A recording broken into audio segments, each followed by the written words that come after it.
Bottom line is we need to get a dog for protection. Like if someone tried to break into our house, I'd want to make sure that they were immediately terrified.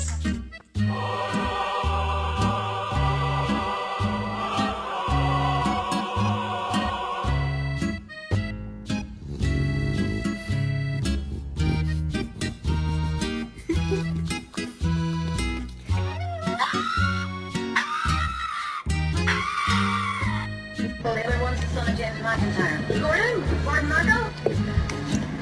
Bravo.